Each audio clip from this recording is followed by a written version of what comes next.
లక్ష్యమును జీవమును ఆధారము నీ వాక్యము నా త్రోవకు.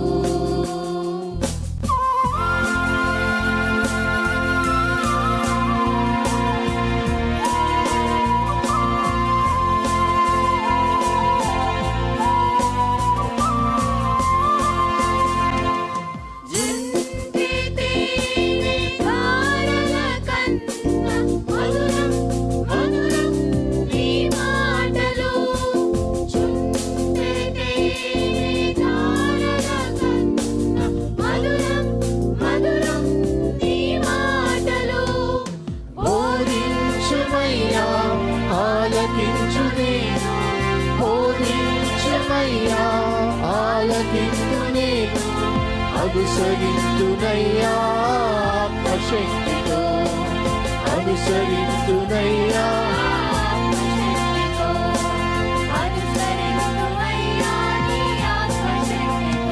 ప్రియమైన సహోదరి సహోదరులకు ప్రభు నామమున శుభములు. దేవుని దయాసంకల్పం చొప్పున ఏర్పాటు చేయబడిన ప్రభుతో ప్రారంభం అనుదిన ధ్యాన కార్యక్రమం క్రీస్తునందల ప్రేమతో మిమ్మల్ని ఆహ్వానించుచున్నాను. జుంటె తేనె ధారల కన్నా మధురమైన వాక్యము మన ప్రాణమును సేదతీరుస్తుంది, మన మార్గమును సరిచేయునది, నిత్యరాజ్యమునకు మనను చేర్చున్నది. దేవుని వాక్యము అటువంటి జీవార్థమైనటువంటి వాక్య ధ్యానం ద్వారా మన దినమును ప్రారంభించుట ఆశీర్వాదకరం. ప్రభుతో ప్రారంభం, తద్వారా ప్రతిక్షణము ఆయన మనతో మన వెంట కాపరిగా పోషకుడిగా ఉండాలని కోరుకుంటూ ప్రార్థనతో ప్రారంభిద్దాం. ఆయన ఆశీస్సులు ఆశీర్వాదములు సదా మనకు తోడైండునుగాక. చేతులెత్తి వందనములు చేతునిపుడే యేసు నీకు, చేతులెత్తి వందనములు చేతునిపుడే యేసు నీకు. రాత్రి పగలందు మమ్ము, రాత్రి పగలందు మమ్ము ప్రీతితో కాపాడు యేసు.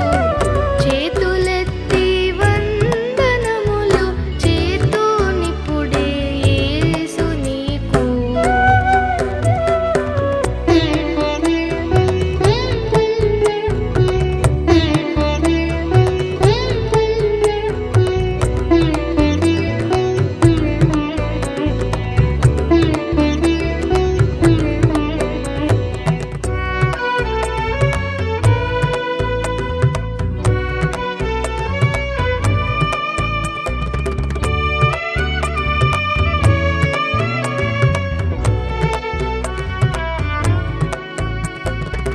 సుఖమైనట్టి నిద్ర మమ్ము నొందజేసి రాత్రి అందు, సుఖమైనట్టి నిద్ర మమ్ము నొందజేసి రాత్రి అందు. సకల మేలు నంద చేయు, సకల మేలు నంద చేయు స్వామి యేసు క్రీస్తు నీకు. చేతులెత్తి వందనములు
క్రీస్తునందు ప్రియమైన దేవుని సంగమా, మరొక నూతన దినమును ప్రభుతో ప్రారంభించుటకు దేవుడు మనకు అనుగ్రహించిన ఈ అవకాశం బట్టి దేవునికి స్తుతులు చెల్లిస్తున్నాను.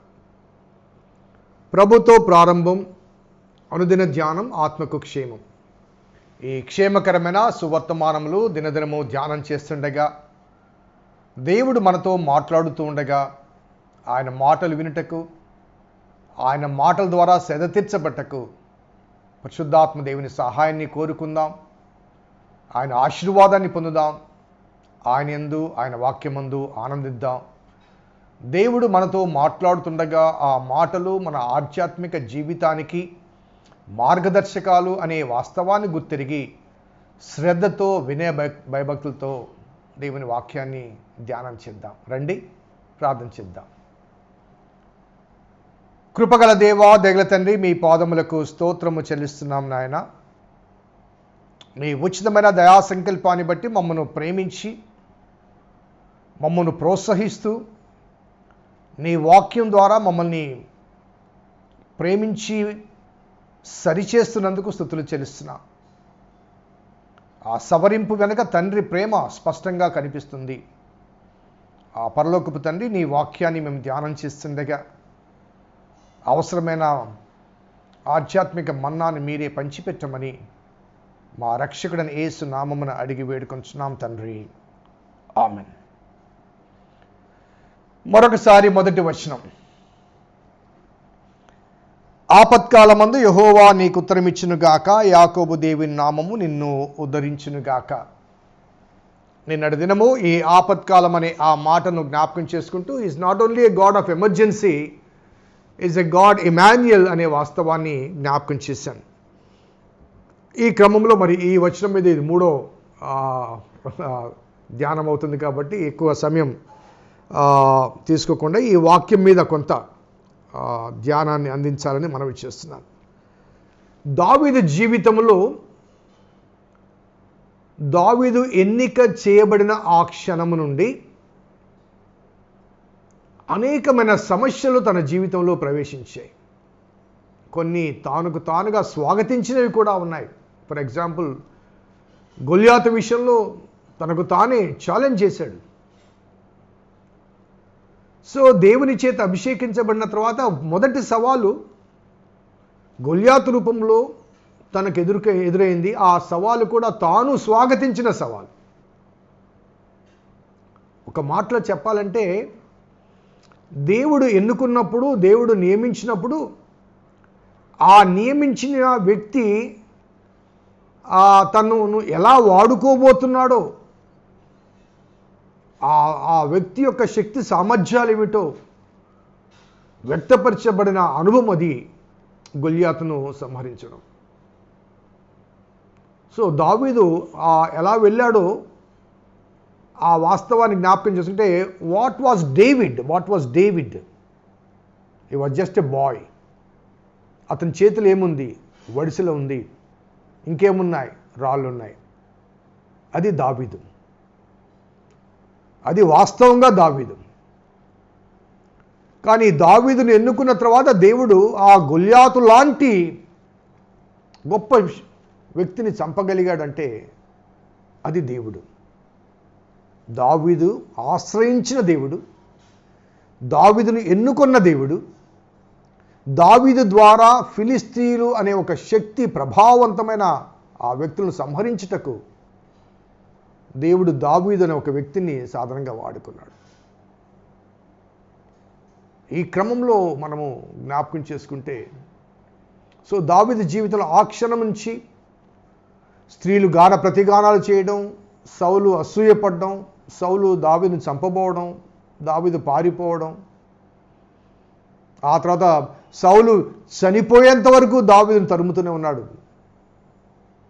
అనగా దావీదు జీవితం అంతా ఆపత్కాలమే. ఆ తర్వాత సౌలు మరణాంతరం సింహాసనం మీదకి వచ్చినప్పటికీ కూడా తన బిడ్డల ద్వారా, అబ్షలోము ద్వారా. సో ఆపత్కాలం లేని కాలం అంటూ ఏదైనా దావీదు జీవితంలో ఉందంటే చాలా స్వల్పకాలం. సో ఆపత్కాలం మందు యెహోవా నీకు ఉత్తరం ఇచ్చునుగాక అనే ఈ మాట నేపథ్యంలో all the life of David, all through the life of David, అతని జీవితం అంతా కూడా ఆపత్కాలమే. ఎప్పుడు ఆపద ఎలా ఏ రీతిగా వస్తుందో తెలియని ఆ స్థితిగతుల మధ్య దావీదు తన జీవితాన్ని కొనసాగింపు చేశాడు. సో దావీదు వలె దేవుని చేత ఎన్నిక చేయబడిన ప్రతి వ్యక్తి జీవితంలో కూడా అనునిత్యము ఆపత్కాలమే. అనునిత్యము ఆపత్కాలమే. ఎప్పుడు ఏ సమస్య ఎవరి జీవితంలో ప్రవేశిస్తుందో తెలియదు. యేసుప్రభువారు స్వయంగా చెప్పారు. 2 మాటలు నేను చెప్తాను, మనకు తెలిసినవే. ఎవడైనా నన్ను వెంబడించగోని ఎడల తను తాను ఉపేక్షించుకొని, డినైయింగ్ యువర్ సెల్ఫ్, తన సిలువనెత్తుకొని ప్రతిదినము నన్ను వెంబడించాలంటాడు. Self denial itself is a suffering. Self denial itself a suffering. ప్రభుత్వంలో ఒక మంచి గుర్తింపు వచ్చిందనుకోండి, మంచి ఆఫీసర్గా ఉన్నాడు, అతన్ని గుర్తించకపోతే నలిగిపోతుంటాం. సంఘంలోకి వచ్చిన తర్వాత పలానా ఆఫీసర్ గారు, ఒకసారి ఒక వ్యక్తిని నేను కానుకలకు పిలిచాను, ఇక్కడ కాదులేండి. సో భార్యాభర్తలు కానుకలు పట్టడానికి పిలిచాను. నేను పిలిచినప్పుడు సహోదరులు సో అండ్ సో అని పిలిచాను. తర్వాత నన్ను బయటికి పిలిచి అయిపోయిన తర్వాత, పాస్టర్ గారు మీకు తెలుసో లేదో నేను డాక్టరేట్ చేశాను, ఐఎమ్ ఏ డాక్టర్ అన్న. సో వాట్ అన్నాను. అదే మీరు సహోదరుడు అని పిలిచారు కదా, నేను డాక్టర్నండి. నాకు తెలుసులేండి అన్న. ఇంకా తను ఏమన్నాడంటే, నేను చాలా కష్టపడి చదివి డాక్టరేట్ సంపాదించానండి, చాలా కష్టపడ్డాను. వాస్తవమే, నువ్వు కష్టపడి సంపాదించిన ఆ డాక్టరేట్కి తగిన సామాజిక స్థితిగతులు నీకున్నాయి, దానికి తగిన ఉద్యోగం మీకుంది, మీ కష్టానికి ప్రతిఫలాన్ని పొందుతున్నారు. బట్ ఇక్కడ దేవుని ఆలయం అండి, దేవుని సన్నిధి, ఇక్కడ అందరూ సమానమే. ఇది దేవుని సన్నిధి. తను తట్టుకోలేకపోయాడు ఆ మాట, అందరూ సమానం అనే భావన తట్టుకోలేకపోయాడు. That was a suffering. తర్వాత ఏం జరిగిందో మీకు తెలిసి ఉంటుంది. వెళ్ళిపోయాడు ఆయన, ఎందుకంటే ఇక్కడ తగిన గుర్తింపు లేదు అని. చాలామంది వెళ్ళిపోతున్నారు కదండి, వెళ్ళిపోయిన వాళ్ళకి అదే కారణం. So identity crisis. దేవుని ఆలయంలో, దేవుని మందిరంలో దేవుడు గుర్తించబడాలి, దేవుడు గణపరచబడాలండి, నా మనుషులు కాదు. నాకు చెందవలసిన మహిమను నేను ఇచ్చేవాడిని కాదంటాడు. ఇంకా కఠినంగా చెప్పాల్సి వస్తే, ఇది దేవుని స్వరమే అనగానే ఆ హేరోదు దేవుని మహిమపరచబడనగా దేవుడు మొత్తాడు. ఏమయ్యాడో మనకు తెలుసు. సో దేవుని చేత ఎన్నిక చేయబడిన వ్యక్తి జీవితంలో అనుదినము శ్రమలే. So self denial itself it is suffering. నీవు తృణీకరించుకొని దేవుని సన్నిధిలో సమర్పించుకోకపోతే, నీవు త్యజించకపోతే దేవుని సన్నిధిలో, బయట కాదండి, దేవుని సన్నిధిలో, తర్వాత సెలువునెత్తుకనగా ఆ దేవుని వెంబడించడం ద్వారా ఎదురయ్యే ఆ సమస్యల పరంపర సెలువునెత్తుకుని వెంబడించాలంట. సో ఆపత్కాలం అనేది దావీదు జీవితంలో అనునిత్యం ఎలా ఉండిందో, విశ్వాస జీవితంలో కూడా ఈ ఆపత్కాలాలు అనునిత్యం ఉంటాయి. యెహోవా నా కాపరి, ఆ కీర్తన చూడండి, చాలా చక్కని కీర్తన, 23వ కీర్తన. యెహోవా నా కాపరి, నాకు లేమి కలగదు, పచ్చిగల చోట్లను, శాంతికరమైన జలాలు, నీతి మార్గాలు. సో చాలా కంఫర్ట్స్ అని అనుకుంటున్నాం, కానీ వెంటనే గాఢాంధకారపు లోయ అంటాడు అన్న. సో ఆపత్కాలం అనేది దేవుని వెంబడించిన విశ్వాసి జీవితంలో కానీ, సేవకుని విషయంలో కానీ, కాపరి విషయంలో కానీ, ఫర్ దట్ మ్యాటర్, ఆపత్కాలంలో అనునిత్యము, కానీ అనునిత్యము ఇమ్మానుయేలు మనకు తోడుగా ఉంటాడు. అది నేను చెప్తుంది. ఆపత్కాలం అప్పుడప్పుడు వస్తుందేమో, కానీ ఇమ్మానుయేలు ఎప్పుడూ ఉంటాడు. సో ఆపత్కాలాలు ఏ రీతిగా వెంబడిస్తూ ఉంటాయో, ఇమ్మానుయేలు దేవుడు వెంబడించేవాడు కాదు, ఉండువాడు. ఆయన మనతో ఉండువాడు.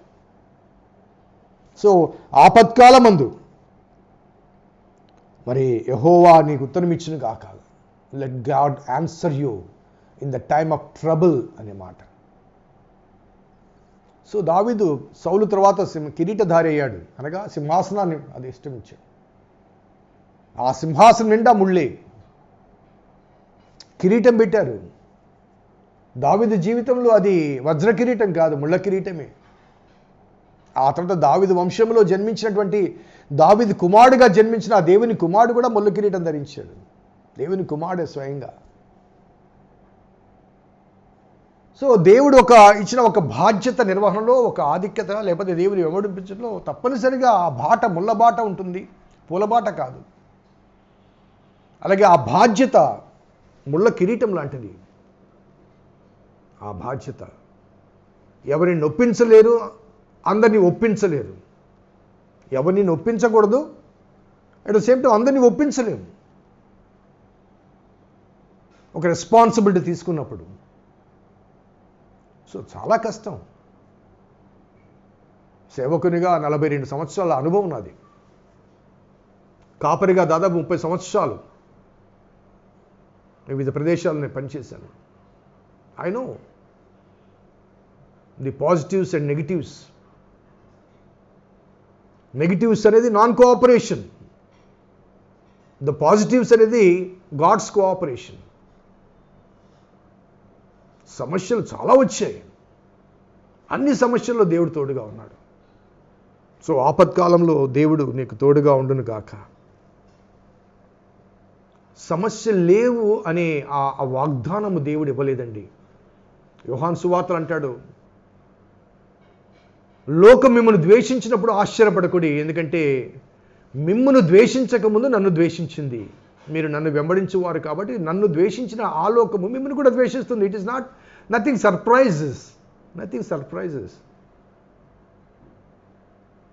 కాబట్టి విశ్వాసిగా మనము వెళ్తున్నప్పుడు దావీదు వలె, దావీదు జీవితంలో ఆ రాజసింహాసనం మీద కూర్చున్నప్పుడు, ఆశీనుడైనప్పుడు కొన్ని వేల మంది బాధ్యత, భద్రత దావీదు భుజాల మీద పడింది. అంతకుముందు ఒక మామూలు సైనికుడిగా సౌలు దగ్గర ఉన్నాడు కాబట్టి సైనికుడిగా యుద్ధం చేశాడు. కానీ ఇక్కడ సింహాసనం మీద ఉన్నప్పుడు ఒక బాధ్యత వచ్చింది. తన ప్రజలను కాపాడాలి, తన ప్రజలను పోషించాలి. అలాగే దైవ సేవకులు కూడా ఒక బాధ్యత, తన ప్రజలను ఆత్మీయ ఆహారంతో పోషించాలి, అపవాదు నుంచి వారిని కాపాడాలి, శోధన నుంచి వారిని కాపాడాలి, కాపాడగలిగిన వాక్యాన్ని వారికి ఇవ్వాలి. It is not just standing at the pulpit and speaking for 1 hour and going out. చాలామంది నేటి కాలంలో, నేటి తరం, ముఖ్యంగా నేటి తరం కాపరత్వం అంటే ఆలయములు వాక్యం చెప్పడం వరకే భావిస్తున్నారు. Not so. You should be available like a shepherd. Copper అనే మాట షెపర్డ్. గొర్రెల కాపరిగా దావీదు ఎక్కడ పడుకున్నాడు? గొర్రెలతో పాటు అడవిలో పడుకున్నాడు. So that is the shepherd's nature. So దైవ సేవకులుగా బాధ్యత ఉంటుంది. సో ఆపత్కాలం ముందు యెహోవా నీకు ఉత్తరం ఇచ్చును గాక అనే మాట ఏంటంటే ఆన్సరింగ్ అంటే ఇట్ ఇస్ నాట్ ప్రశ్న జవాబు కాదు. ఉత్తరం ఇవ్వడం అంటే నాకు ఆపద కలిగినప్పుడు ఆయన ఆ ఆపదలోంచి విడిపించే జవాబు, తొలగించే జవాబు, కాపాడే జవాబు. సో ఆపదలు అనేకం వస్తున్నప్పుడు అనేక సార్లు దేవుడు కాపాడుతుంటాడు. కాబట్టి the more problems I experience, the more grace I receive. అదే కదండి పౌలు విషయంలో దేవుడు అంటాడు, అయ్యా ఈ ముళ్ళు తీసేయమంటే మై గ్రేస్ ఈజ్ సఫిషియంట్, నా కృప నీకు చాలు అంటాడు. ముళ్ళు తీయలేదు ఆయన. సో ఆపదల మధ్యలో ఉంచాడు ఆయన, సమస్యల్లోనే ఉంచాడు, బలహీనతల్లోనే ఉంచాడు. బట్ నేనున్నాను కదా అన్నాడు అంతే. సో నేను తోడుగా ఉన్నాను కదా అంటాడు. సో దేవుని ఆశీర్వాదకరమైన అనుభవం. So when ever you have a problem in your life, don't look to the problem but look to the saviour. సమస్యను చూడొద్దు, రక్షకుని చూడు. సముద్రం మీద, ఆ గాలి సముద్రంలో పడవ దిగి నీటి మీద నడిచే ఆ పేతురు యేసు వైపు చూస్తూ నడవగలిగాడు. గాలిని చూచి మునిగిపోసాగాడు. యేసు వైపు చూచి నడిచాడు. He was on the top of his faith. యేసుని చూడడం మానేసి గాలిని చూశాడు, మునిగిపోగసాగాడు. His gone into the bottom of his faith. రక్షకుని చూస్తే సమస్య పైన నడుస్తాం, సమస్యను చూస్తే సమస్య లోపల దిగిపోతాం. సమస్యను అధిగమించి నడవాలంటే సమస్యలో కూడా నీకు తోడుగా ఉండే ఆ దేవుని వైపు చూస్తూ నడవాలి. What ever problems you and me may be facing, don't look to the problem, look to the saviour. Speak to the saviour, pray to the saviour, trust the saviour. ఆయన మీద నమ్మకం ఉంచి ఆయనతో కలిసి జీవిత ప్రయాణాన్ని కొనసాగించి. అందుకే ఆపత్కాలమందు యెహోవా నీకు ఉత్తరం ఇచ్చిన గాక. ప్రార్థన చేద్దాం. కృపగల దేవా, దయగల తండ్రి, మీ పాదములకు స్తోత్రము చెల్లిస్తున్నాం నాయన. నీ మాటలు మాకెంతగానో సేద తీరుస్తున్నాయి. మా సమస్యల్లో, మా కష్టాల్లో, మా బాధల్లో, మా బలహీనతలో, మా ఇబ్బందుల్లో నీవు మాకున్నావన్న ఆ ఎరుక ఎంతో ఊరట కలిగింపచేస్తుంది, సంతోషం కలిగింపచేస్తుంది. ప్రభా, స్తుతులు చెల్లిస్తూ ఈనాటి వాక్యం ద్వారా మీరు మాకు ఇచ్చిన హెచ్చరికను బట్టి స్తుతులు చెల్లిస్తూ, మా అనుదిన ధ్యానాంశాల్లో మాకు చాలిన దేవుడిగా ఉన్నందుకు స్తుతులు చెల్లిస్తూ, నేడు ప్రత్యేకించి మీరు మాతో మాట్లాడినందుకు స్తుతులు చెల్లిస్తూ, సమస్త ఘనత మహిమ ప్రభావం మీకే ఆరోపిస్తూ మా రక్షకుడైన యేసు నామమున అడిగి వేడుకొంచున్నాం తండ్రి. ఆమెన్. తండ్రి, కుమార, పరిశుద్ధాత్మ త్రియేక దేవుని దీవెన ఈ వాక్యం వింటే బిడ్డలకు, వాక్యాభిలాషులకు సదా తోడేయును గాక. ఆమెన్. God bless you. దేవుడు మీ దీవించును గాక.